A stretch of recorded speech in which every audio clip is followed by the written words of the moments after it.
Hi there. My name is Dominique Gade, and I'm the Access and Inclusion Officer at the City of Canterbury-Bankstown. I'm neurodivergent and identify as bisexual. I would like to take a moment to acknowledge the traditional custodians of the land, water and skies of which this podcast is being recorded on, the Darug people. We recognise and respect Darug cultural heritage, beliefs and relationship with the land. We acknowledge the First Peoples' continuing importance to our CBCity community. As someone who immigrated to Darug country as a child, I'm so grateful for the opportunity to grow and learn on this land. I was born in the UK and grew up in Christchurch, New Zealand before moving across the ditch.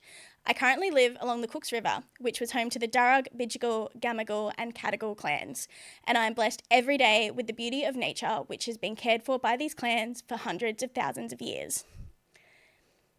I would personally like to acknowledge all of the traditional lands our podcast listeners are joining from today, and that Australia always was and always will be Aboriginal land. Hi, I'm James, local resident of Canterbury-Bankstown. And I'm Anna, Community Development Worker in Canterbury-Bankstown.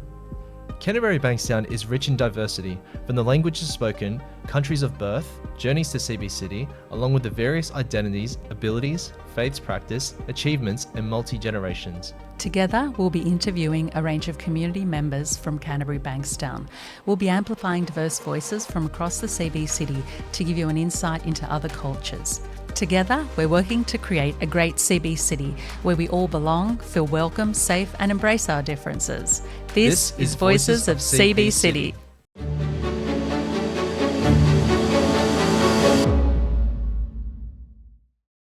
Andrew Mortimer is a man that is passionate about rugby league, dedicated to the growth in participation and engagement in the game. He's played at a semi-professional level for the Canterbury-Bankstown Bulldogs and the Newtown Jets. He now coaches and volunteers on the committee of St Christopher's Junior Rugby League Football Club. Andrew joined the advisory board of Concussion Legacy Foundation as a result of his famous father, Steve Mortimer's diagnosis of dementia in recent years. A passionate son, father, volunteering league, Andrew is keen to contribute to the developing knowledge of CTE, also known as chronic traumatic encephalopathy, and its impact on players at both professional and the amateur level. So for those that don't know, Andrew's father, Steve Mortimer, also known as Turvey, was an NRL halfback for the Canterbury-Bankstown Bulldogs, also representing on the country team, New South Wales State of Origin team, and the Australian team. Steve played 272 games between 1976 and 1988, winning 4 premierships with the Bulldogs in the 1980s. Thank you for joining us today, Andrew. Thanks for having us, James. No worries. Going along the lines of, I suppose, rugby league as a sport, would you like to tell us a little bit about like your personal journey with the sport itself? Yeah, so rugby league's been a presence in my life from birth. Obviously, Dad at the time was playing professionally for the Bulldogs and some of those other representative sides as well. So I've been around the game from that time. My cousins, and growing up, my cousins and my uncles were also professional rugby league players as well. So we sort of grew up in and around the Bulldogs and the game. Then from there, as you get older, wanted to play and play junior league footy with mates and friends, and made some of the lower tier representative sides, and aspired to, I guess, follow in Dad's footsteps, and did as best as I could, achieved a handful of reserve grade games. So, but then once I'd sort of accepted that I wasn't going to play first grade rugby league, went back and played with mates at a local park level, A grade level, and so always played for as long as I physically could, and now with I've been worked in the game in a few different spots with the Bulldogs and other things, and now with my own boys who've both played. I've coached both of them over the years, and as you mentioned, involved in the local footy club that I grew up playing for, St Christopher's. So league's always been a driving force in my life, but in our families it's been quite a big presence. Wow, that's pretty cool. It's interesting how it's sort of flowed throughout the generations in your family. So it started with your father, and it's led to you and your siblings as well, and so forth to your kids as well. I'm interested about, I suppose, did rugby league have sort of an influence on who you are as a person? obviously when we play sports, we take away life lessons from them, right? From our wins, our losses, and perhaps maybe the difficult decision of trying to compete at a professional level. So, what was the significance of rugby league, I suppose, on your life so far? Well, apart from the love of the game, I think more broadly, participating in team sport is probably an influence on who I am and everyone else who's participated. You know, it's unforgiving. You learn to win and lose. You learn to work as a team to achieve an outcome. So you learn that it doesn't always go your way. So I think having participated in the game, playing it growing up, and then being involved in other ways since, it's unforgiving in the lessons it teaches. So I think it helps shape a bit of resilience, helps shape who you are. I do argue that, like in a lot of sports, we need to release ego. But yeah, it is a good point. Well, I think it helps establish pecking order. Like, you know, in individual sports, which are great too, you know, tennis, boxing, all very different. Others, you know, you probably need a level of ego and self-confidence, and as you do in other sports, to help drive you, and you sort of you're one of. But in a team sport, you've really got to your point, work together for an outcome. So you know, you might think you're the best runner or the tackler or whatever it might be, but you need to work with your teammates, or and I think going through the grades and going through playing the game, as you go up the level, when you play with better players, by the nature of making rep sides and then further up, it lifts your game. It has the potential to lift your own game as well. So that's true. Yep. You know, the age-old saying, there is no I in team. So that's a good point. Heading towards, I suppose, the man, the myth, the legend, Steve Mortimer.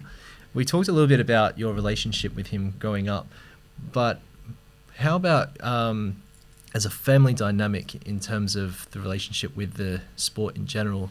Did that sort of bring you guys closer together? Like insofar of like Dad's fame or sort of like position in the sport, is that sort of? I suppose just the overall passion, or dedication. I think because, as I mentioned before, we've like my uncles and my cousins. So my uncles played as well. So growing up with cousins, it was a very, very large presence in our lives. For us, you don't know any different. It was normal to be in and around the footy, and then particularly after Dad retired and the uncles retired as well, to go to the games, and you knew that Dad was known, was quite well loved by the Bulldogs fans and the rugby league public more broadly, but it was quite normal for us.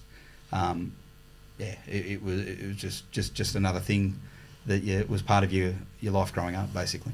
Yeah, no, it was relatively normal. I mean, Dad, whilst in rugby league circles was well known, and he did do a little bit of media work here and there, he also had like a career or a job in a business sort of post rugby league career and through it as well. So at the time when Dad played and the uncles played in the 80s, it was really semi-professional. They were paid, but they had to sustain a job for their family well-being.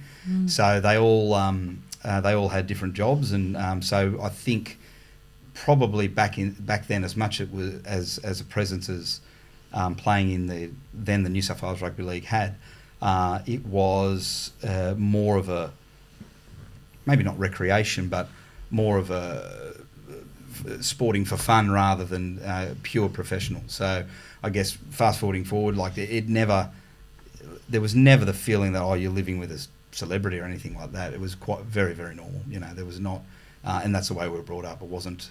There was no real difference in our perception of our childhood and our bringing up compared to my mates at school and anything else. That's pretty cool, because we often speculate, when we sit behind the television and we see sometimes the kids are with the parents at any professional sport, we often think, what is the family dynamic like? So I guess that's pretty cool. Yeah.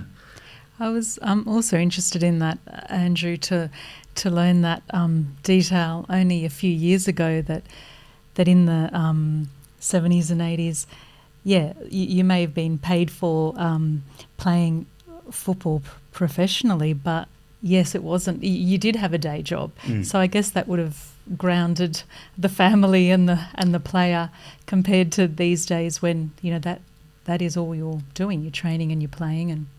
Yeah, it's very different these days, and like I think it's a good setup now. I think to compete at the highest level in any sport, but certainly rugby league, you need to be a full-time dedicated to it, and most of them are paid accordingly. All of that, but it's not. The perception can be from the public that an NRL first grader or an AFL professional, that they're on these big dollars and they've got all this time, and basically they've it's all laid out for them. The reality is quite different. The schedule they go through with their training, with their community initiatives, and through the clubs and other commitments, and of course family, which is most important. They've got a lot on their plate. So they I think compared to when Dad was playing, you had to have a job purely to put bread on the table alongside if you were good enough to play at a top level. These days, that is your job. It is a job. It's a business, and so that's definitely shifted. Yeah. So you could have earned the status of like football star, but you were still, you were still a neighbour, a mate, and all of that sort of stuff. It was never no airs and graces. And I think one of the good things about Australians generally is we don't let people get too big for their boots. So there was if us as kids were ever tried to reflect that into our own things, we pretty quickly get pulled down. So, Isn't it funny how professional sports evolved that way, especially across all of sports? You'll be playing at the highest level one day, the next day you'll be going to work. So I think it's just a really funny twist in events that's happened across history. So we're going to dive into a little bit about dementia and CTE. Just to give the viewers a little bit of a background about dementia. So dementia is a neurodegenerative disease that occurs in older age. It's actually an umbrella term for a range of different types of dementias. So this often differs based on how the dementia occurs. So we have things called Lewy body dementia, which is where Lewy bodies develop in the brain, frontotemporal dementia, and Alzheimer's disease. So a lot of these is basically, if you think of the brain as a big computer network made up of different wires, and you want to think of these diseases as rust.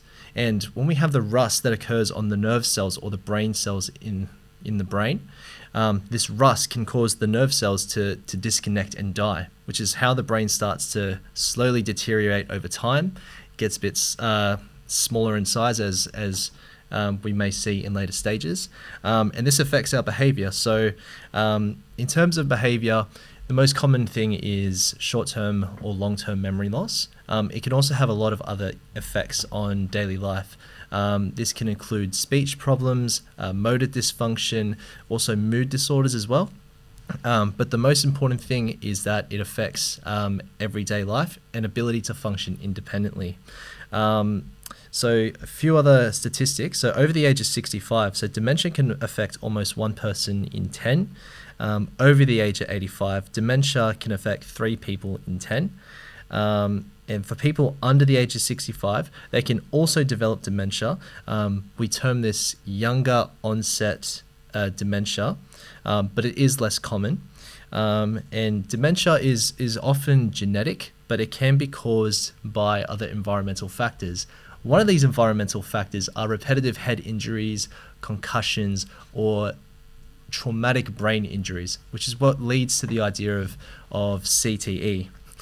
With all that info dumped, could you tell us a little bit about what CTE is and your knowledge on this disease? Yeah, so CTE, which I'm learning a lot of as I have over the last year and a bit, is basically exactly that: brain damage, a bit of a deterioration in the brain caused by repetitive head knocks, concussions, and so on. I'm sure there's a more detailed scientific explanation, but effectively it's the permanent damage and deterioration from head knocks. When did you first learn about CTE? Because it's rising in awareness a lot in the last few years. There's a lot of former athletes are starting to be a bit concerned about the after effects. When did you sort of come to terms with it? I think Dad was having some appointments with some medical professionals, neuro professionals, when I think Mum and Dad had concerns about some of the behaviours, some of the memory losses, as you sort of touched on, some of the symptoms there of dementia. Yeah. So I would say that's probably sort of 7-8 years ago, give or take, maybe a bit longer, that I first heard it but didn't know too much about it. My understanding of it is, which obviously is a big debate in professional sport at the moment, is it can't be diagnosed properly until death, till post-mortem, at least at this stage. So my understanding of it's relatively limited, but off the back of Dad's dementia diagnosis and some of the publicity around his journey in the last couple of years, joined the Concussion Legacy Foundation, and I've learned a lot since then. They've got some really good professionals and doctors and medical people that have explained a fair bit of it to me. It's quite fascinating that they can't diagnose it till after death, right? Because frequently in diagnosis, it's very much based on behavioural observations. There isn't a whole lot of biological objective measures that we can use. So raising awareness for this type of thing is really important for pushing for that type of stuff. Going back to, I suppose, a few years ago, when you learnt that your father had been diagnosed with dementia, what was the impact on yourself personally? At the time, probably not a lot. I think it was sort of confirmation of explained a few things.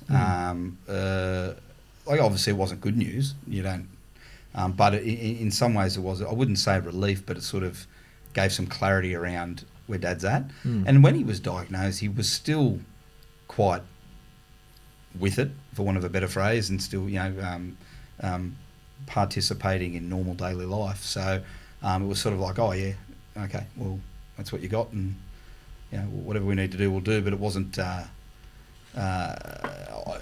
I'm sure for Mum it was, but for me it probably wasn't at that point the devastating blow that other people might think, albeit at quite a young age. Yeah, understandably so. It's funny because was it more like an affirmation of the concerns that your family was having, would you say? Yeah, it probably just confirmed a few things. I mean, we still, and you touched on in the information around dementia, like it's such a broad term for an illness or disability, and there's so many variations of it, and it presents in so many different ways. So it was probably a bit of clarity around some of Dad's issues at the time, but we probably still didn't have a real appreciation of what that means. How does that look like going forward? Yeah, absolutely. Would have been a bit of an interesting period, I suppose. Now we all know that your father was an icon in the sport of rugby league. What does his legacy, I suppose, so not just in terms of what he did for the game, but post-retirement and things outside, what kind of significance does his legacy have for you and the family in general? From a footy point of view, we're obviously extremely proud of who he was, but I think and what he achieved. But as most families, I assume most families do, I guess the legacy he holds for our family is his attitude to life, his work ethic, and all of that. There's a lot that people won't see. People love him for what he achieved on the field and all of that. But what he's done for our family, the I guess lessons by example he's taught us is the legacy for us. He's been always the leader of the family in a lot of ways. Looked up in similar fashion to my grandfather Ian, Dad's dad, who's since passed away now. But an attitude of leadership, attitude of lead by example, but very caring as well. Dad is a very caring and outgoing man. Has been all his life. So yeah, there's definitely a lot to follow from a personal point of view there, which not just my family but our extended family and close friends would share. Would you say that sort of had an influence on, I suppose, how you approach your own personal daily life? Oh yeah, I think it's natural that you try and not so much imitate, but you learn the lessons from your parents and you apply that with your own personality. I think subconsciously you do that. I think in some ways I probably do that quite well, and I think in others I fail terribly at it. So I think we're all learning whatever stage of life you're at, how to be a good husband, a good father, or how to, and not just good, but apply yourself in other things, your work life and things as well. So trying to, I guess. Yeah, that's all we can do is try our best. Would you hope the same for your children as well? That they try their best, bloody oath. Yeah. Always. Look, I think, I think one of the key lessons I found from Dad, as much as I personally wanted to follow in his footsteps from a rugby league perspective, my brother was quite the opposite, and wasn't, probably would have been better than me at the game if he played. He's quite a talented fella, but never pursued it, was never that interested in it as a child. And one of the things from outside in, you would think that someone like a Steve Mortimer or any sort of former footballer would be like pushing their kids, you come and play the game. It was never like that. And so for us, I'm very cognizant of that lesson with my boys. I love the game of rugby league, but they don't need to play it. They both have, and they've played other sports as well. And for me, it's more about, I want them, while they're growing, to participate in team sport, whatever that sport or sports may be, because of those lessons we touched on earlier in the interview. For me, it's and for my boys, always do your best. Whatever you're going to do your best. Give it 100%, but do what you want, basically. And that's the objective. It never always goes that way, I'm sure we can all put our hands up and say I could have done better at different things, but you try to. It's all about attitude and effort for me. It's what happens the next day is the most important part. Yeah. Let's say hypothetically, the NRL approaches you. They say to you, what changes would you like to see in the league to reduce concussions? What would be some of, I suppose, any ideas on the way that they could approach that? There's a lot of commentary at the moment about things like the kick-off and reducing the impact between players. I'm very much in the camp of, we don't want to destroy the DNA of the game. We need to grow with the evolving evidence around concussion and CTE and what it can lead to, without it being too much of a drag or a burden on the game's development and growth. I think the two key areas, the game's fundamentally changed from when Dad played. When Dad played, it was first, I guess, they were smaller. They weren't as big and bulky as they are now. They weren't as fast. Certainly had the skill. So the traditional collision impact probably wasn't as, I won't say as big, but as much force behind it as it could potentially have now. What was different back then, though, was there was punching in the game, there was spear tackles, there was shoulder charges, there was and there was get up and go again.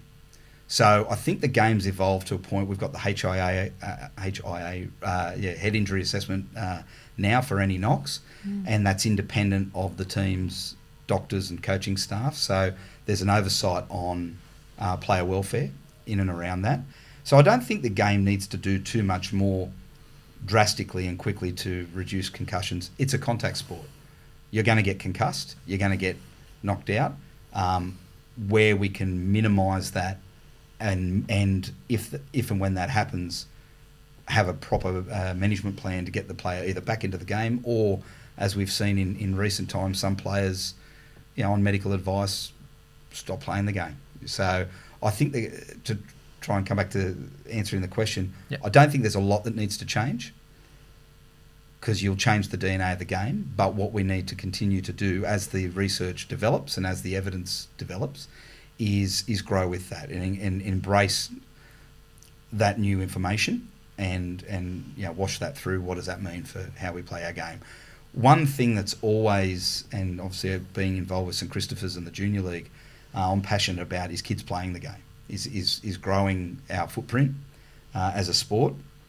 And I'm very cognizant of the more information that's out there about concussions and CTE can have a detrimental effect on potential registrations, mums and dads not wanting to put their kids into the game. So we've got a big challenge that we need to embrace that and grow with it, whilst also promoting the health benefits of participating in team sport and certainly rugby league at a junior level. There's some good programs that are coming in now at a very junior level around, tackle safe programs, so the kids don't tackle now until they're, I think, maybe 7.5 or something, and they've got to go through a bit of a, not an accreditation, but a training process as to learn to tackle properly, and because a lot of injuries are because people don't know how to tackle properly or don't know how to take a hit and how to roll and fall, and so all of that's there's a lot more, I think, education that needs to come in at a junior level to the broader public to say this is a safe game. We're taking the issue of concussion seriously, and we're growing with that knowledge. So there's the elite, and then there's the participation side of it. Yeah, absolutely. I agree with that. I think growing up, having done so many different sports, one of the biggest barriers that actually stopped me from heading towards the rugby league route was the tackles. I just didn't know how to tackle. I didn't want to bust a shoulder or anything like that. So I think those programs, absolutely, they probably bring a lot more people into the game. Yeah, look, technique's very important, and the way we tackle's changed at an elite level now too. Back in Dad's day, a traditional good tackle was hit them around the hips, shoulder wrap, drive, and put them down. These days, from a momentum in the game point of view, you don't get the value out of that. So these days it's more of a catch, numbers in, wrestle, and sort of almost, I won't say dance, but get them to the ground in a position where you can then peel off first, and you're slowing their momentum. So it's changed, but technique to engage another body is very important. However it's meant to be done. Yeah, I often say when I watch the NRL, I'm no hardcore NRL fan, but whenever I watch these guys tackling on the TV, I'm like, it's a bit like a grapple, isn't it? Like they're just trying to stop the ball from going forward. But yeah, absolutely. Yeah, and I guess it also goes back to, that thing of the part-time player and now the full-time professional player, and being a professional player and putting all those hours in, and then the science behind that, the medical assessments, the research then that they're able to gather and draw on in order to make these improvements in technique on the game. And I guess that all kind of feeds into trying to minimise it does. the and risk. there's other things now, like the RLPA, the players union obviously have some as best as they can some rules in place around work health and safety. It's a different sport than it's a different employment area than most other industries, obviously. But load of hits. I know one of the things about concussion and CTE, my understanding is it's not so much you just get a big hit and you're concussed and you could get CTE. It could be lower tier, persistent, taps to the head, so to speak, and that. So I think playing load, training load, reducing contact in training is some of the things that are in the game now and are constantly being reviewed and updated to manage that. Yeah. And Andrew, how has your perception of and understanding of CTE and dementia changed over time with your experience? And well, I knew little to nothing about CTE sort of prior to this journey, so that's still a bit of a learning thing. I guess my perception of what is a concussion has changed. as a kid and then as a young adult, you hear the word concussion, you're just knocked out. But you've copped a hit to the head and you're a bit doozy, and shake it off and you'll be right. So, but understanding what a concussion actually is and that there's a range has been something that I've learned along the way. Dementia, I think, with going through Dad's experience, it's a journey. It's a journey we're learning every day. To understand that it's not, I think back in the day there was probably a bit of a stigma, and we sort of touched on a pre-interview around someone's got dementia, they're going a bit silly, or they're all of this. Like to realise now, which we always knew, but personally, and that it's more about it's actually your brain is degenerating. It's not a conscious thought that you say something odd or you forget this or you do that. So the learning that it's a physical deterioration and illness, like any other illness in some regard, has been a big learning curve. Yeah. It's just interesting when we think of it as, like you said, when we used to think of someone with dementia, it's they're going a bit, bit off the rails. But then when we term it as something where the brain is actually changing, then it's a different story, isn't it? Yes. Oh, definitely. Yeah. Just for the general viewers that aren't aware, so CTE is it's caused by head injuries. What actually happens in a head injury is that the brain and the blood vessels are all stretched. More often than not, a person that undergoes a head injury may not notice anything straight away. But what's actually happened is once you've had this stretch or a repeated amount of these stretches in the brain, it triggers a cascade of events that then leads to the similar things with dementia. It stretches and then starts to break itself down slowly. Thought I'd just add that on there. Yeah. Yeah, I was thinking that I can relate to what you were saying with when you first hear a diagnosis of dementia with a parent, it's quite a journey. That's kind of when the journey. It might not mean much to you at the time, but then as days and weeks and years go on, you're living that experience, living with them, and how you cope and different strategies. It's a journey in itself, and it's kind of you're learning every day. Definitely, from the people around you. Yeah, no, it is. It has been a bit of a journey, and it's got a long way to go, and we've just got to make it as positive a journey as we can. As much as you're dealing with an illness, we've just got to make the most of it as we can along the way. Yeah, and particularly for the person that actually has the diagnosis. Yeah. Oh, definitely, and Dad. Like anyone's loved one, Dad deserves it. He's the what he's done for our family, as any good father would do, and the example he's set, the network he's built, all the goodwill he's got out in the community. He deserves, certainly from us, to be, I guess, still as connected and as involved and as loved as ever. So. Yeah. Going back to, I suppose, the importance of dementia, you mentioned earlier that there's a bigger, I suppose, underestimation of aged care workers and other types of clinicians. What's your experience been like with interacting with these sorts of teams along the journey? It's been good. It's been overall, when Dad had to go into care, that was a very hard time, as it is for anyone when their loved ones go into care.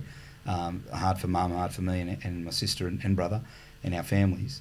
And I guess we, early on in the piece,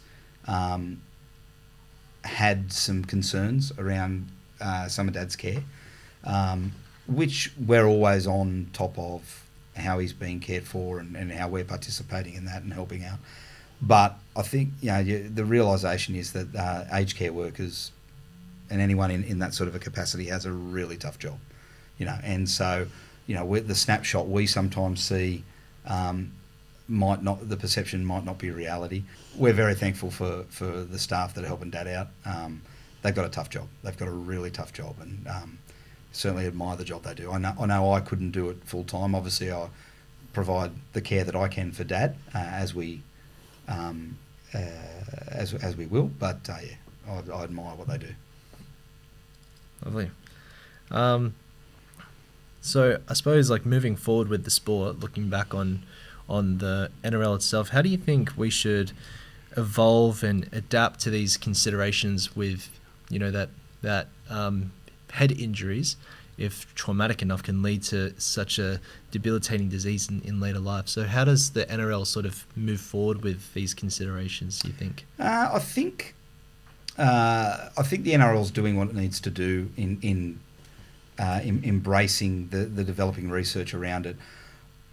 One of the things, and again, I've certainly not a medical opinion because I've got no medical qualifications whatsoever, but my understanding of CTE, of brain deterioration and damage, and I could be well wrong here, but is there will be, and there are, a lot of ex-players, a lot of people in the community generally living with CTE to a degree. Yeah. So, liking it to a prostate cancer, there will be various degrees of seriousness, if you like, or of the illness. So I think we can't, as a game, decide or go, head knocks can cause concussion, which can cause CTE. We need to ban any sort of opportunity for a head knock because that'll kill the game. That's just it's gonna happen. That's the nature of the game. It's a contact sport. So we need to have, I guess, and I know the NRL and associated bodies are developing these good entry and exit tests around brain function, around all of that, so that post-career, whenever post-career may be, that players who either reach the highest level or semi-professional level can be connected to a care routine or have those assessments to monitor any sort of deterioration. I guess what I'm saying is, look, some people are going to have it and live a relatively comfortable life, maybe a few impairments, but as they age naturally, that might not be as big an issue as, for example, Dad with dementia. So I think the NRL's doing what they can. They need to keep the research bodies close and just keep growing with the research as it comes along. Yeah, no, you're actually bang on the money there about the research. There are a few studies in recent years that I think there was one about hockey players. There was about 3,000 participants in this study. A third of them, former athletes, reported that they were living with cognitive decline. So, no, not too far from the correct answer there. But going back to the NRL is on the right track. Would you say that they're doing a lot of risk prediction in terms of, if a player is coming into the league, what is their risk straight off the bat? And then once they leave, post-career, then what is their risk at that stage? Would you say there's... I'd say that's developing. Like I know when I played, obviously, at a third grade level, if you like, there wasn't that sort of stuff done. But again, in fairness to clubs and NRL, you don't know what you don't know. And back then, a lot of the stuff, there was head knocks and there was protocols in place. But I don't think that stringent testing was there as to how you present coming in and present going out. I think it will get to that point where they'll have a brain profile or be able to say that Andrew Mortimer's deteriorated by X, so you need to sit out for 6 months, or whatever it may be. So I think that'll come. And I can't talk to any specific programs that are in place right now, but I know that's a growing area of player care and player welfare. Yeah. It absolutely is a growing area of research. I think one of the most recent developments is the machine learning algorithm. So I think, like we discussed before, so it takes into account, I think, the force applied, and then from there it can predict the length of recovery and the symptom severity. So hopefully that sort of thing gets incorporated soon, because it'd be quite useful. Well, I'm sure that sort of something like that, if not that, will come in with the head injury assessment now that they have. Obviously, it's post injury.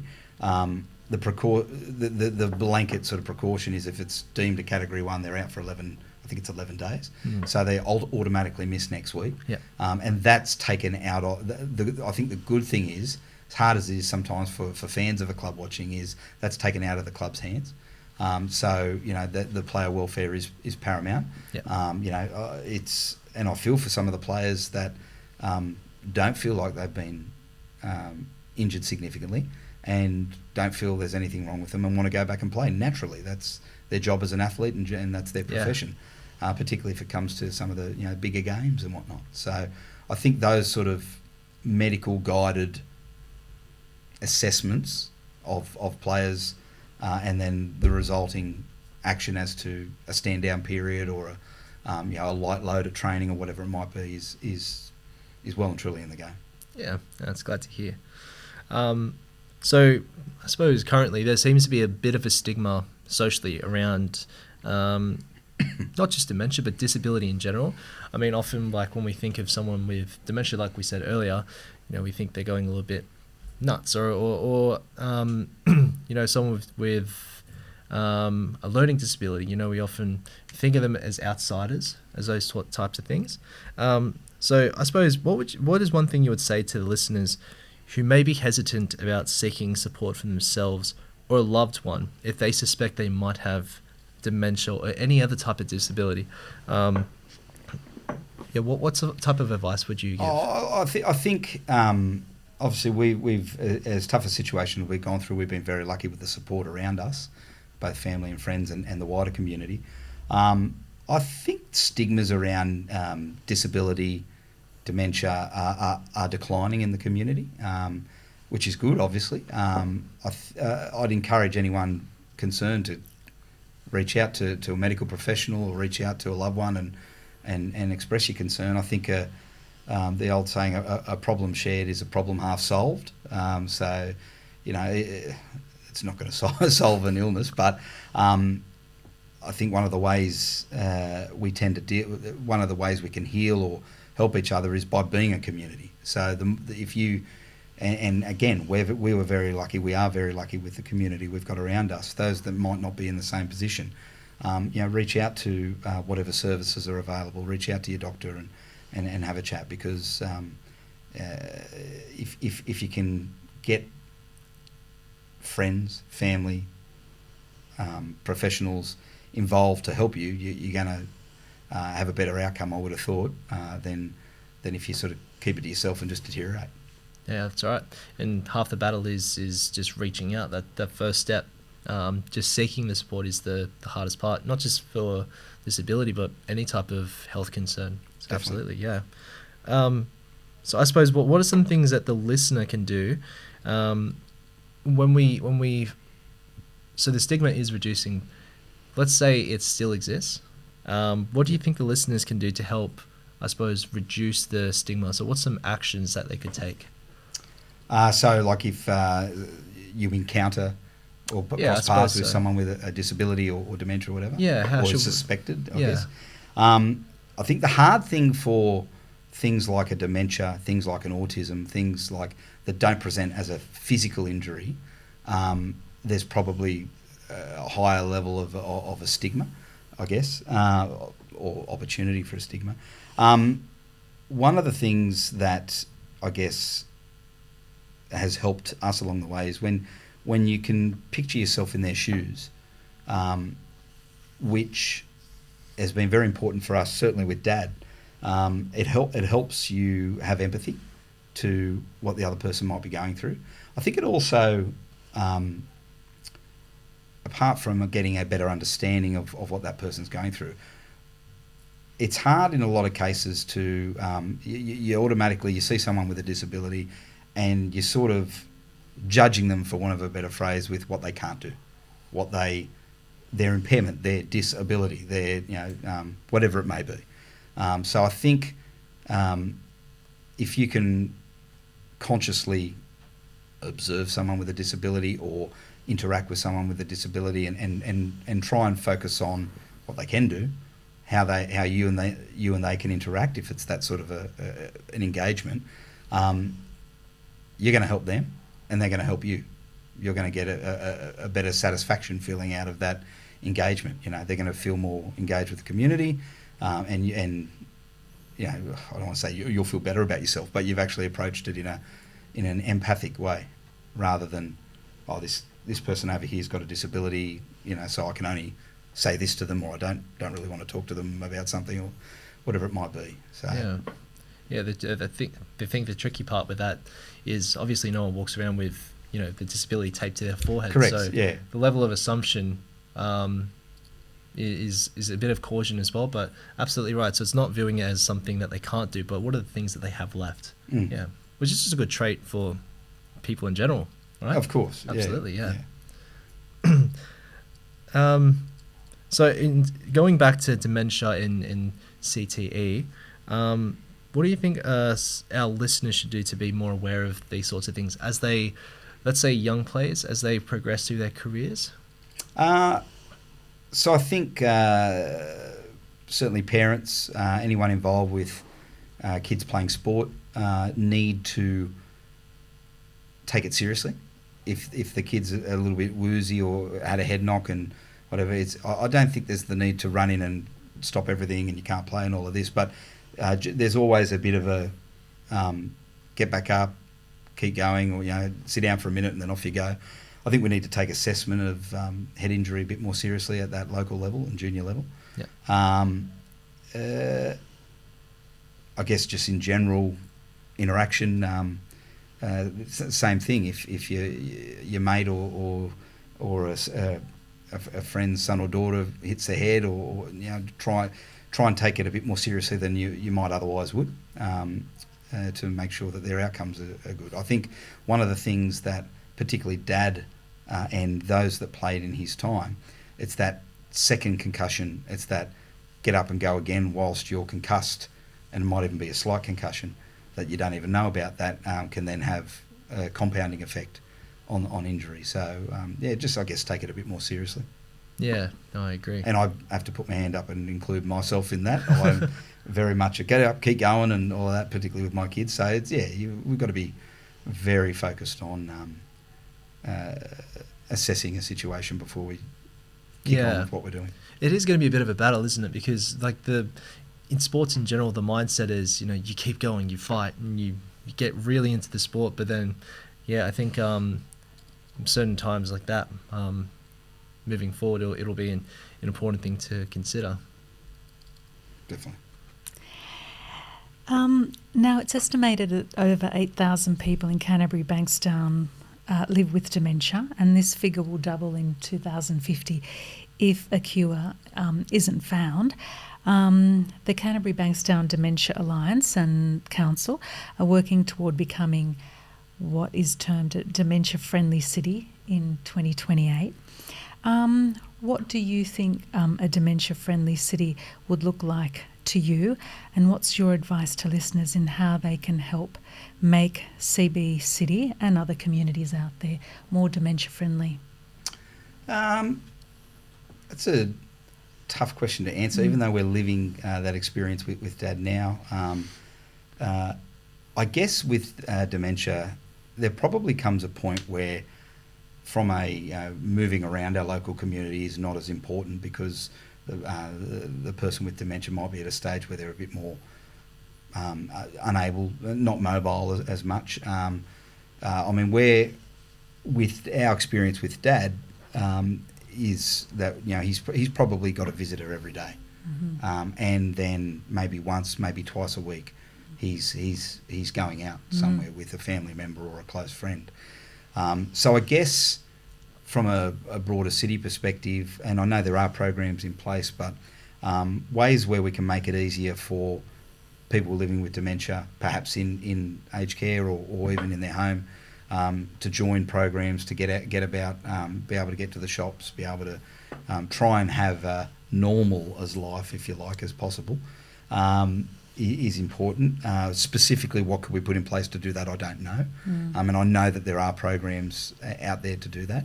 I think it's two things. I think it is removing the stigmas and just understanding what people are going through a bit more, which I don't know that the council or the Canterbury-Bankstown City can do too much about that specifically, but this is part of that process. And infrastructure-wise, I'm not sure. I think it's just about having social programs. Social programs that keep people connected, keep people chatting. we touched on pre-interview. One of the irony of one of the businesses that Dad was driving before he started to deteriorate with dementia was shuffleboard. Was a table game which we as a family had placed in a number of aged care facilities and local clubs with a view to getting people with dementia, frail, elderly, seniors, and kids playing against each other and interacting. So this isn't a plug for shuffleboard because the business is shut down, but that sort of stuff, that opportunity for generations to interact and connect, I think helps slow the dementia's progress in a lot of people, and has a valuable add-on to the younger generations as well in their development. Yeah. Thanks, Andrew. No worries. Yeah, it's really interesting you say that about the shuffleboard, because in dementia, a lot of the times there's a lot of lifestyle interventions we can take, as people might know. So things like diet, exercise, sleep, the basic stuff, but things like shuffleboard, where it brings people together in a social environment. So shuffleboard, as we were discussing before, it's a bit like lawn bowls, where you throw the disc along the table and you try to get as close as you can to the edge without it falling off. But let's say hypothetically that this business was to continue. What would be, I suppose, like the mission behind it? If it were to continue growing, what would that look like for you? You'd need any good activity or any good program needs a captain, needs a driver, needs someone to champion it and push it forward.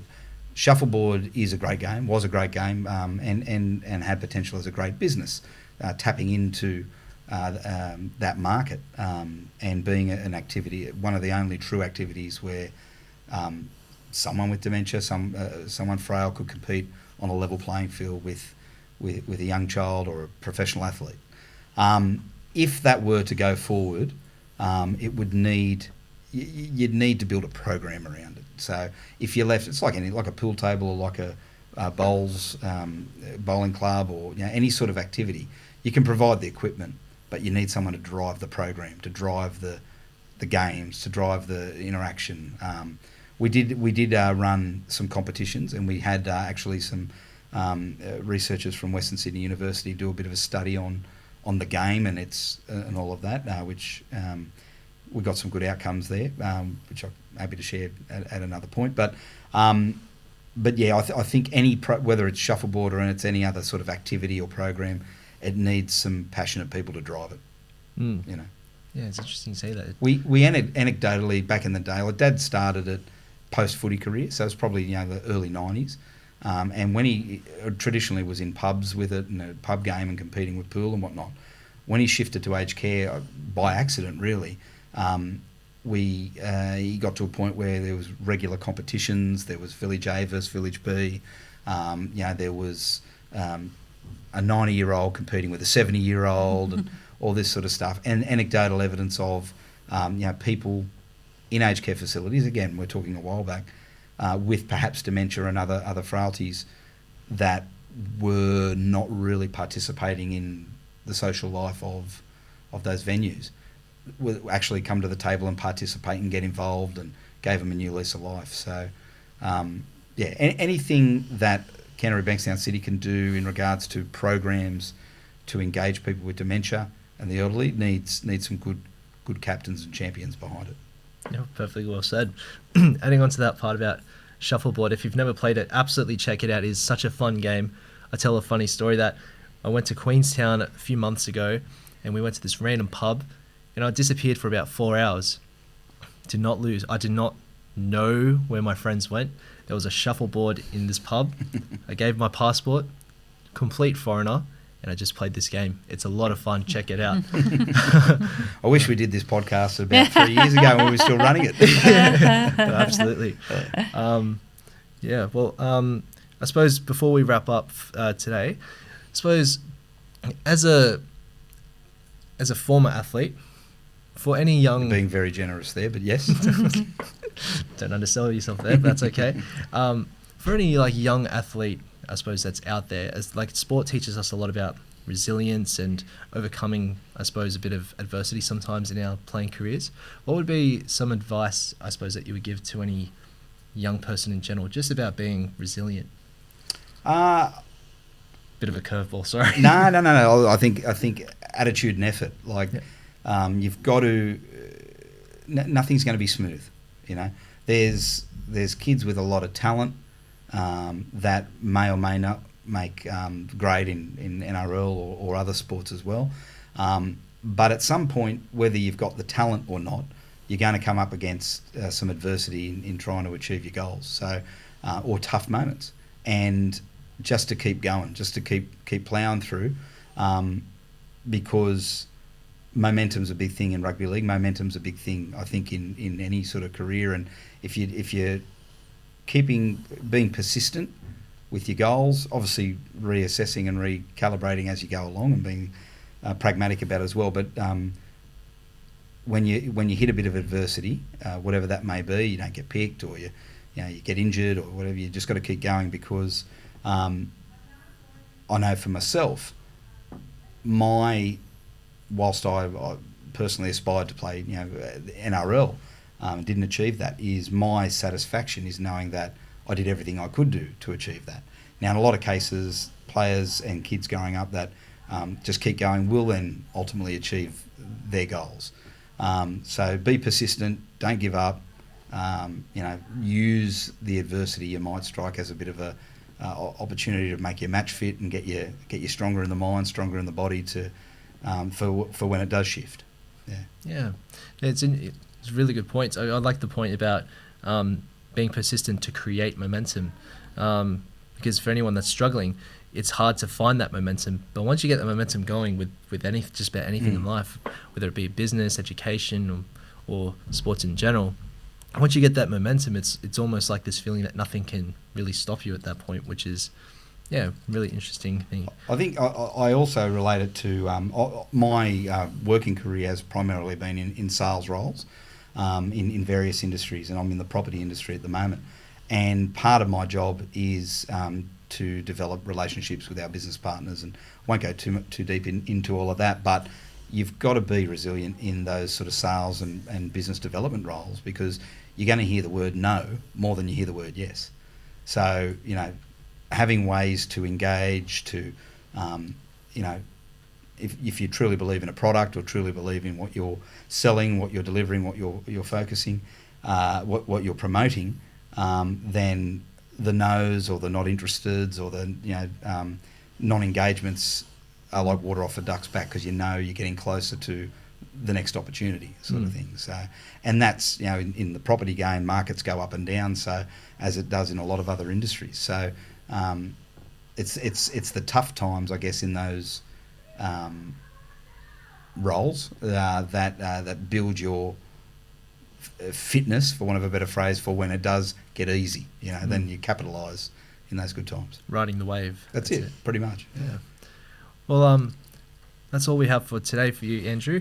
I suppose I speak for all of us here at Voices of CBCity when we say thank you for joining us here today. And in terms of looking forward, we wish you all the very best with everything going on in the family and your future endeavours. Thank you. Thanks for having us on. Thanks, Andrew. Thank you. Cheers. Hi, I'm Sandra Loyola Sandoval, Community Development Officer at the City of Canterbury-Bankstown and the co-convener of the Canterbury-Bankstown Dementia Alliance. I hope you've enjoyed this interview with Andrew Mortimer, where he shared his experiences and insights into dementia and chronic traumatic encephalopathy, CTE. In my role, I work to educate our community about dementia and the lifestyle factors that can influence its development, while also promoting ways to reduce stigma around dementia. There are 12 key lifestyle factors that research shows can influence the development of dementia. These include maintaining a healthy diet, engaging in regular physical activity, staying socially connected, managing stress effectively, prioritizing quality sleep, staying mentally active through lifelong learning, avoiding smoking, moderating alcohol consumption, protecting against head injuries, managing hearing loss and treating depression, controlling chronic conditions such as hypertension, diabetes, and obesity. It's important to understand that dementia is not a natural part of aging. By adopting healthy lifestyle practices and addressing these factors, we can significantly reduce the risk or delay the onset of dementia. Let's work together to create a more informed, empowered, and compassionate community. For more information about the lifestyle factors and support for dementia, visit cb.city/Dementia Alliance. Thank you. To check out more episodes of Voices of CBCity, more information, or our disclaimers, check out our website, cb.city/Voices of CBCity. The Voices of CBCity podcast is hosted by James Brown and Anna Sotoma, produced by Renee Trainer and edited by the City of Canterbury-Bankstown. This project is funded by the New South Wales Government through the New South Wales Social Cohesion Grants for Local Government and led by the City of Canterbury-Bankstown. To finish off Voices of CBCity today, we'll be featuring a different kind of voice of CBCity, students in the Unity program. The Unity program is facilitated by a local community youth arts organisation based in Bankstown named Out Loud. Unity is a project for girls and gender-diverse young people under 12 years old. This program teaches singing and songwriting through the lens of healthy relationships, boundaries, consent, and body neutrality. The girls then write, rehearse, and perform their own song about what they think about these topics and how they want the world to be in the future. Unity provides young girls with the knowledge, skills, and strength to healthily address key concerns, including healthy relationships, consent, body image, and bullying. There are some amazing songs that you can check out on Out Loud's YouTube channel, but for today, we hope you enjoy Every Voice Matters by Condell Park Public School.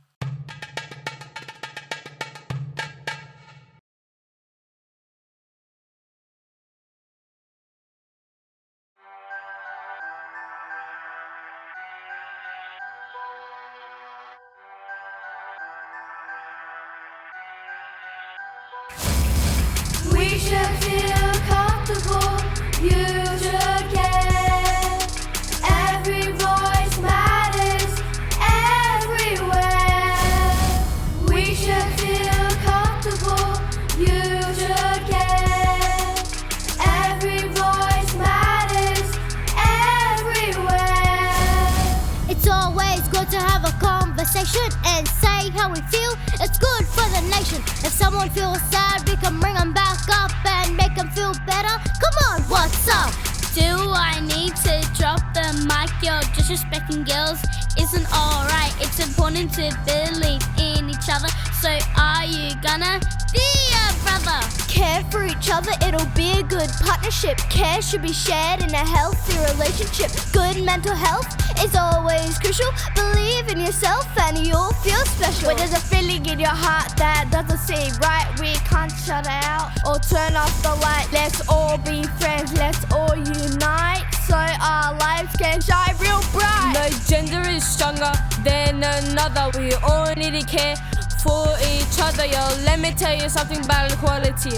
It's all about fairness, trust, and honesty. We should feel comfortable, you should care.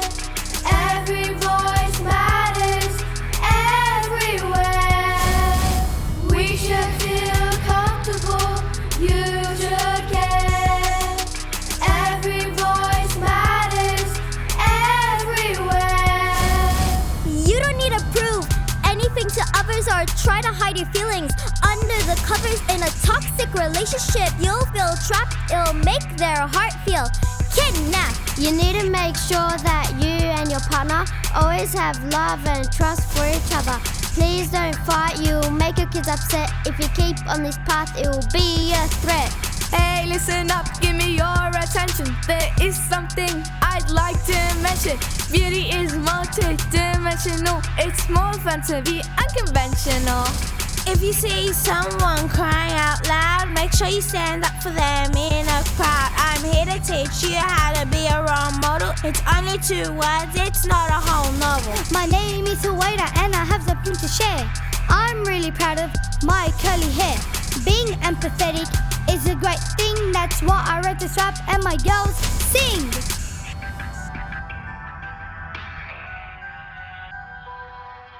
Unity, unity, unity, unity. We should feel comfortable, you should care. Every voice matters everywhere. We should feel comfortable, you should care. Every voice matters everywhere.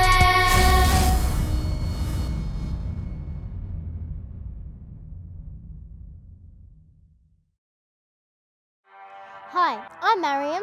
And I'm Amina. And we're both in Year 6 at Condell Park Public School. This year we did the Unity program at our school, which is run by Out Loud. Out Loud is a community organisation that runs programs for young people, addressing social issues using arts and performance. Each week in the Unity program, we learnt all about healthy relationships and the importance of trust, safety and firm boundaries. Then we all worked together to write this song called Every Voice Matters. All relationships start with respect and good communication. Both people should be equal and we should always respect each other's differences. You should feel safe in all relationships and every voice matters. We hope you enjoyed our song.